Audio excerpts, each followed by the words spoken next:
Everyone welcome back to another new video. আশা করি তোমরা সকলেই ভালো আছো এবং সুস্থ আছো। আজকে আরেকটা নতুন ভিডিওতে তোমাদের সবাইকে স্বাগত। যারা চ্যানেলে ফার্স্ট টাইম ভিজিট করছো প্লিজ চ্যানেলটাকে সাবস্ক্রাইব করে দিয়ে পাশে থেকো, যাতে এই ধরনের নতুন নতুন ক্রাফট আইডিয়া তোমরা সবার ফার্স্টেই দেখতে পাবে। থাম্বনেল দেখে তোমরা অবশ্যই বুঝতে পেরে গেছো আজকে বানাচ্ছি আমি একটা ওয়াল হ্যাঙ্গিং। অ্যাকচুয়ালি মিশো থেকে আমি কিছুদিন আগে কিছু ওয়াল হ্যাঙ্গিং সার্চ করছিলাম যে রুমটাকে ডেকোর করব বলে, বাট সেখানে কিছু একটা আমার ভালো লাগেনি, সেই জন্য ভাবলাম চলো নিজেই বানাই।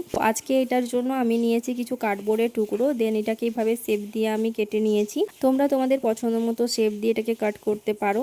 দেন তোমরা দেখতেই পাচ্ছ আমি এখানে ইউজ করছি ফেভিক্রিলের অ্যাক্রিলিক কালার এবং ক্যামেলের অ্যাক্রিলিক কালার। আমি বেসিক্যালি এই দুটো ব্র্যান্ডই প্রেফার করি, তোমরা তোমাদের পছন্দ মতো কালার এখানে ইউজ করবে। আমি এখানে সবার ফার্স্টে একটা পিঙ্ক কালার নিয়েছি আর একটা ইয়েলো কালার, বাট ইয়েলো কালারটা এখানে খুব ভালোভাবে ফুটে উঠছিল না, তোমরা পরে দেখতেই পাবে। আমি ইয়েলো কালারটাকে একটু চেঞ্জ করেছি, আর সেটার জন্য কিন্তু আমি ইয়েলো কালারটাকে খুব ভালোভাবে ড্রাই হতে দিয়েছি। ওটা ড্রাই হওয়ার পরেই আমি একটা কালার অ্যাপ্লাই করেছি, তা না হলে কিন্তু দুটো কালার মিক্স হয়ে গিয়ে আলাদা একটা কালার চলে আসবে। সেই জন্য তোমরা প্রত্যেকটা স্টেপে কালারটাকে খুব ভালোভাবে ড্রাই হতে দেবে। যেহেতু এটা কার্ডবোর্ডের উপরে আমি করছি সেই জন্য ড্রাই হতে এতটা টাইম লাগে না, জাস্ট আধ ঘন্টার উপরে গেলেই খুব ভালোভাবে ড্রাই হয়ে যায়। এরপরে সাইডে আমি ডটের ডিজাইনগুলো করার জন্য এখানে তুলির যে ব্যাক সাইড রয়েছে সেটা দিয়ে করেছি। তোমরা চাইলে যে কোনো টুলস ইউজ করতে পারো, বাট তোমরা যদি আমার ক্রাফটের প্রত্যেকটা ভিডিও খুব ভালোভাবে শেয়ার করো তাহলে তোমরা দেখবে আমি কিন্তু প্রত্যেকটা ভিডিওতে কিভাবে তোমরা কোনো টুলস ইউজ না করে করতে পারবে সেটাই আমি সবসময় শেয়ার করার চেষ্টা করি, যাতে যারা বিগিনার্স রয়েছে তাদেরকে কোনো রকমের টুলসের জন্য ইনভেস্ট করতে হবে না এবং